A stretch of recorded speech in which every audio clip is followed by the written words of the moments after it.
Okay, guys, welcome to part 3 in my series, Understanding the Central Limit Theorem. So in this video, we're going to talk more about sequences. And in the previous video, we talked about what is a sequence with respect to basically sequences of numbers. And we discussed the idea of convergence and divergence. And in this video, we're going to revise that. And then I'll extend the discussion of sequences to sequences of functions for which we can also define types of convergence and divergence. And now the main goal here is to take these ideas and build up to different sorts of convergences in the realm of probability or in the realm of statistics. Okay, because in our central limit theorem, our theorem says the following. It says that this term that we have here, that's representing our sequence of independent and identically distributed random variables. So the sum of those converges in distribution to the standard normal random variable here. So what we want to do is understand convergence, first of all, understand the sequence, understand convergence, and then understand convergence of random variables in this particular type of convergence, which is called in distribution. Okay, so we'll talk about that today. And if there's time, we'll also talk about random variables, because those are the types of functions that we'll be using in our sequences and for which we'll study the different types of convergence. Okay, so again, here's the statement of the theorem. Just something that this is the thing that we're going to be proving. So far, what have we done? Let me see if I can jump to. I went too far, didn't I? Oops. I think I went to the very end. So we should be right. Sorry, I'm gonna go right to here. Okay, so last time we started to talk about sequences, and we started to talk about sequences of numbers, because basically we want to build the idea up to where we're going to apply it in our proof. So what is a sequence? It's a function whose domain is the set of natural numbers and whose codomain output is a real number. So we use this notation, these curly brackets, and then a sub n. And we talked about how when we have a sequence, we have a list of numbers, and we are labeling those numbers with a natural number. And also we're using a natural number in order to calculate the value of that number and also its order in the list. Okay, so we denote the value of the function at n as a sub n. That's how you say this, a sub n. And so a sub n is a function of n, where again, what happens is we get some expression like this, and n is not only the label telling us where this value occurs in the list, but it also gives us the value. So in this case, if n equals 1, if we have a sub 1, then that means that 1 divided by 1, or 1, is the first number in the list. And we talked about last time that this one is convergent. We also have something called a divergent sequence. And so suppose we have a sequence b sub n that's defined by -1 in parentheses with an n on the outside. Then what happens here, if n is equal to 1, we have -1, but if n is equal to 2, we'll have +2. I'm sorry, +1. And so it will change from negative to positive, depending on whether or not this n is even or odd. Okay, so we can look at the first few terms for this sequence here, 1 over n. And so just notice here that we're taking the natural number n, and it's not only is it giving us the value, but it's giving us the place in the list, the order of the list. So when we have a sub 1, we got 1. We have a sub 2, we've got 1 over 2, and so on and so forth. And it's just similar to the second sequence here. For b sub 1, we have -1.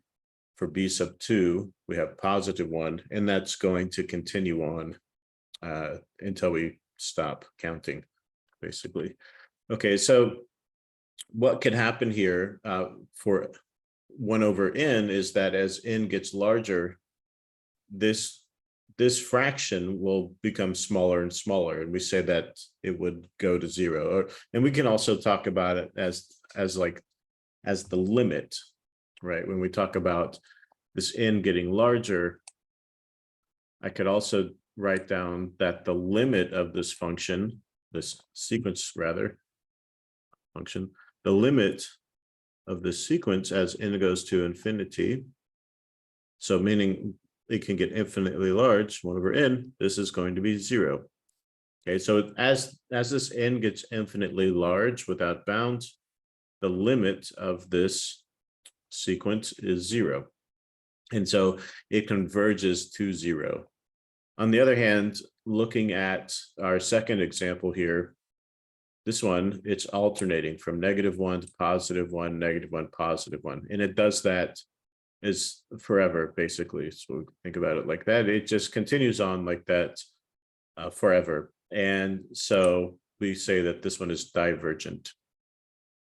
Okay, here I've got a graph of this, and you can see when n is equal to 1, which is, look at the scale here. So 1's going to be right around here. When n is equal to 1, we get 1 over 1. When n is equal to 2, we get 1/2. And then as you go on toward the right, as the n starts to get larger and larger, the values are getting closer and closer to 0 on this y-axis here. Okay, so it will never actually be equal to 0 because it cannot be. But because we're mapping natural numbers to real numbers, our output of our function are real numbers, and real numbers can get infinitely close to 0. Okay, here's what our second sequence looks like. You can see it's oscillating. So when we have positive, when n is not positive, when n is an odd number, we've got -1. When n is an even number, we have +1. And so that will just continue forever like this. And because it doesn't ever settle, it doesn't ever go toward one particular value, that's why we say it's divergent. Okay, so now we come to the new material for this particular video, which is about a sequence of functions. Okay, so a sequence of functions can also have a limit, just like a sequence of numbers can.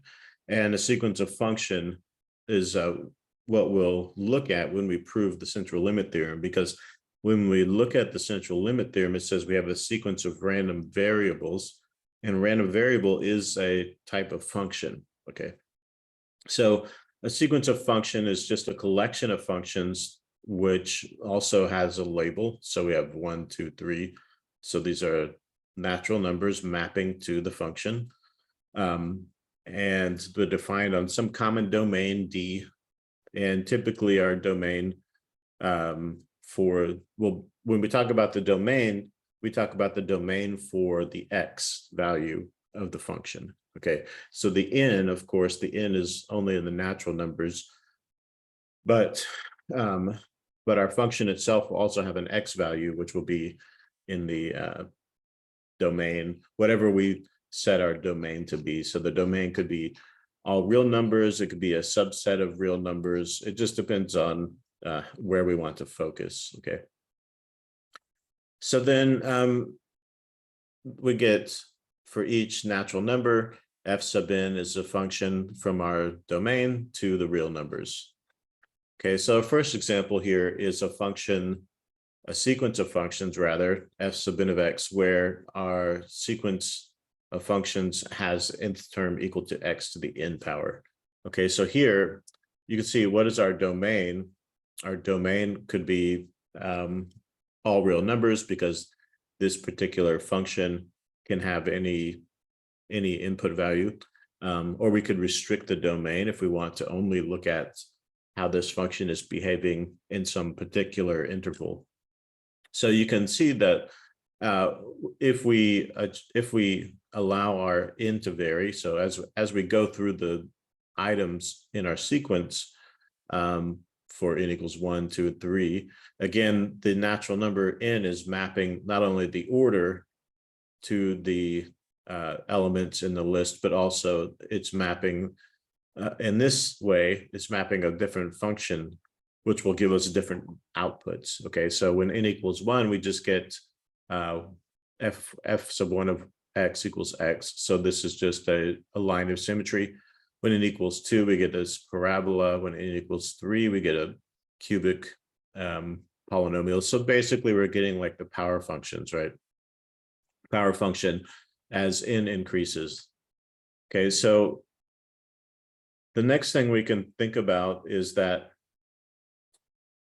what are the values or what happens to this function if we sort of look at it on a restricted domain.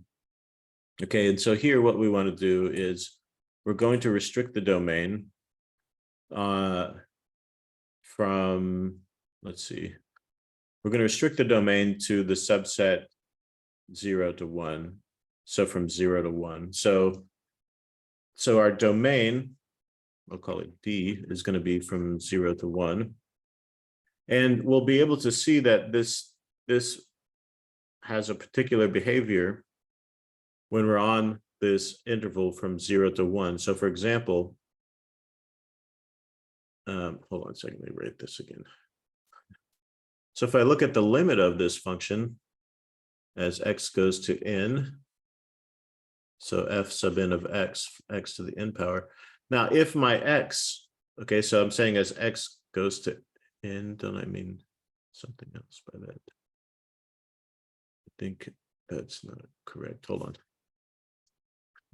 Sorry, I'm used to writing limits. And okay, as n goes to infinity, that's better. So, okay, so let me erase this because I just don't like how it looks.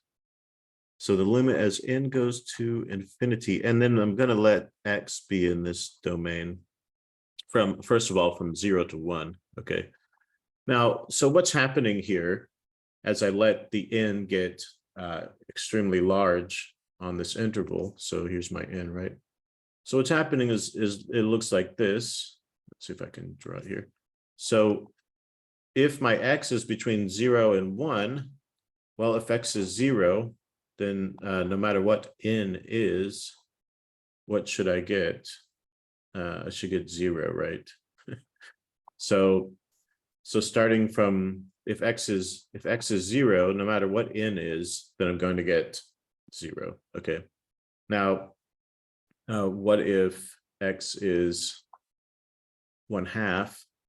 So if x equals 1/2, then why am I writing it like that? If x equals 1/2, then what's happening? Oh, wow, it's so hard to write this. What's happening? Sorry.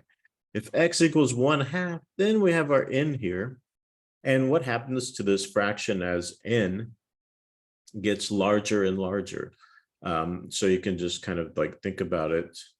So just, we're not going to go through it, but just think about it. 1/2 squared, I get 1/4. If I have 1/2 cubed, I get 1/8. So as this number is getting bigger and bigger, this x value is getting smaller and smaller.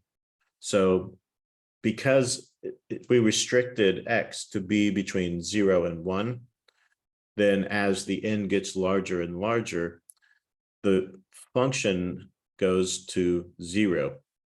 So in other words, I could say that the limit as, I almost wrote x again.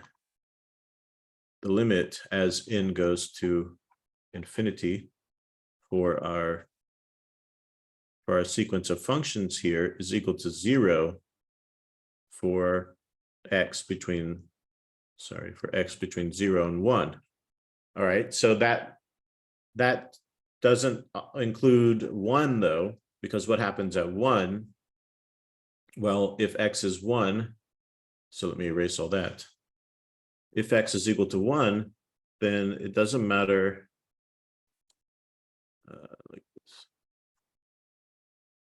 it doesn't matter what n is. Again, we come into a situation like this. No matter what n is, we'll always get out 1. Okay, so this is something we call pointwise convergence, and we'll talk about the definition of that here in a moment. But this is the idea and how a sequence can converge in this particular way. And you'll notice that, what do we have here? We had two limiting functions. We had where one is f of x equals 0 and one is f of 1 equals 1. So let's define something else here. So where's the, yeah, so we could talk about something called a limit function. Okay, so a limit function is just, I know this is a long definition here, but let's just look at the highlights here. So we've got a sequence of functions on a domain. So where the sequence is defined on a domain, and we're looking at also a function on that same domain, but we're looking basically at a subset of that domain. And if we have a sequence f sub n converges to this function f rather on the subset, then we call that function f the limiting function or the limit function. Okay, so in the case that we just saw, that I just showed you, f of x equals 0, f of x equals 0 was the limiting function on 0 to 1 for our sequence that looks like this. Okay, so that would be the limiting function. So now we'll go on to talk about a specific type of convergence called pointwise convergence. Okay, so let's go to that. Oops, too far. Okay, so pointwise convergence, it says if we let f sub n be a sequence of functions, let me use this instead, where we've got a common domain here for f sub n, and they're both being mapped to the real numbers first. So if f sub n and some other function f, they have a common domain being mapped to the real numbers, we say that f sub n converges pointwise to the function f on some subset S that's contained in the domain if for every x in that subset of the domain, the limit of the sequence exists and is equal to f of x. Okay, so that's just precisely what we said in the previous example. We had our function where n goes to infinity, f sub n of x, and we had our subset, right? So our subset of the real numbers, if you like. So from 0 to 1. Okay, so actually this was a subset of this one. So we took a subset. So this would be our S, this would be our D. And we saw that this limit for f sub n of x was actually equal to, hold on, I don't mean to write that twice, was actually equal to, so x sub n, so x is in this subset, right? So in other words, x is always either 0 or a fraction. Then our limit was 0. Okay, so it would mean that the function f of x equals 0 is in fact our limit function, and that our function is pointwise convergent on this domain from 0 to 1. Okay, but we'll take a look at a picture of that. So we need to distinguish this from another type of convergence, which we'll do here in a moment. But first of all, let's just take a look at what does this look like. Okay, so here I've got our function that we're analyzing now, the sequence of functions x to the nth power. And you can see that when we're between 0 and 1, the limit of our function, wait, that's not the limit. This is for when we actually equal to 1. Okay, so here's our scale. We're from 0 to 1. And so what happens is that we are pointwise convergent because when x is not equal to 1, we're converging to 0, but we're converging at different rates. Okay. So this one is converging at a different rate than this one. This one's converging at a different rate, and so on and so forth. But whenever x is equal to 1, it would just be this line right here. So one limit function is f of 1 equals 1. So if we get x equal to 1, we get actually it would just be a f of x equal to 1, we just get 1. We would actually just have like a horizontal line. It's kind of weird. Okay. But if x is if x is between 0 and 1, then we get this sort of, we get things converging to 0 at different rates. Okay, so that's the idea behind pointwise convergence. Now we have another type of convergence called uniform convergence. And the main feature of uniform convergence is that, so let me go back here. So this is saying that we do have the case where we have a limit function, right? And another way of writing this is saying that this distance becomes less than some arbitrary value epsilon. Okay, so that's another way of writing the same thing. But when it comes to pointwise convergence, so in other words, another way of writing this also is that there exists some n such that for all n greater than that n, we're going to have this situation here. But it doesn't take into account our x's. Like here we say for every x in the subset, right? Okay, but that's not going to be the case for uniform convergence, because for uniform convergence, it doesn't matter what x value we have. So like when we looked at pointwise convergence for our previous function, we could see that if we change the x, then we had different convergence, right? And so it wasn't the case that we had the same rate of convergence for all of our functions in the sequence. But when it comes to uniform convergence, we do have that situation. So we've got a sequence of functions and a function on the same common domain. And we say that this sequence converges uniformly to our function f on the domain D if for any value that we can think of, so for any epsilon, there's some number in our list, some n in our list of functions, so that for every x value in our domain, there's a limiting function. So in other words, this distance is less than epsilon. And because we're saying for all x in the domain, what that means is that our convergence will all be at the same rate. So let's take a look at what that means with this picture here. Okay, so here you can see that I definitely have a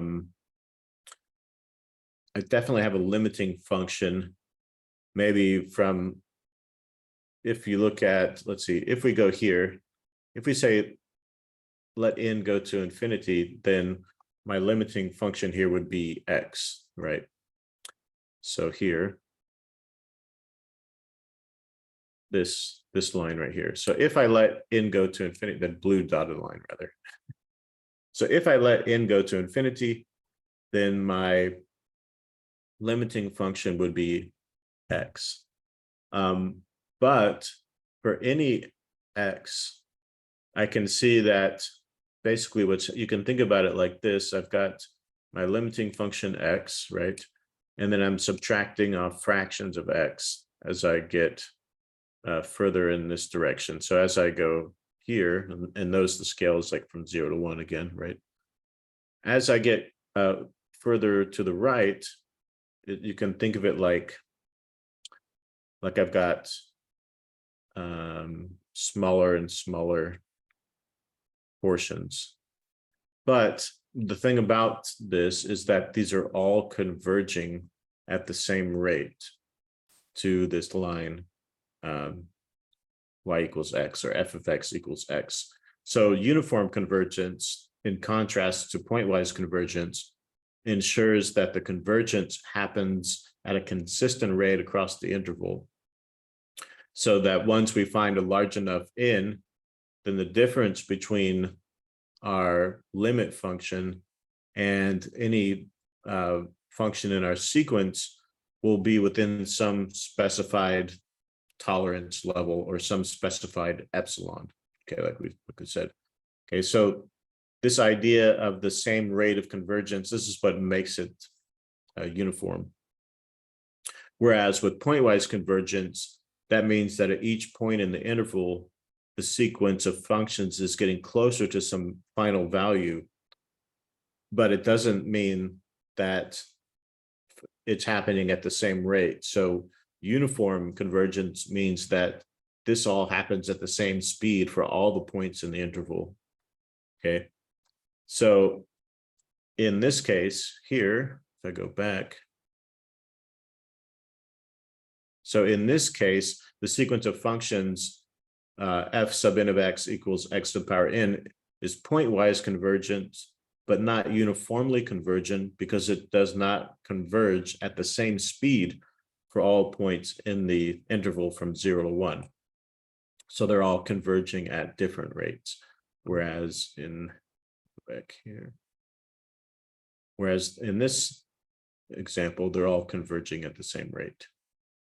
Okay, so that brings us to random variables, and I think I'll stop here, and I'll just stop with this definition because I'm going to go more deeply into this definition of a random variable and definitely explain what a sample space is, because I think that gets lost a lot of times, which is like foundational to understanding probability, is to understand the idea of a sample space. And so we'll talk about this definition. So what is a random variable? It's a function that maps x. So it's a function x that maps a sample space to the real numbers, right? And it assigns a real number to each outcome in the sample space omega of a random experiment. Okay, so that's what a random variable is. And this is where we will start next time.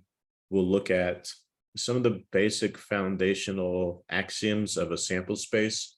And then from there, we'll talk about more details about random variables like independence and identically distributed. And from there, we'll go into the types of convergence for random variables. Okay, so that's it. Hope this helps. If you notice any mistake, please let me know. If you have a question, please let me know. Or if I have misunderstood something and explained it incorrectly, also, please let me know. Thank you.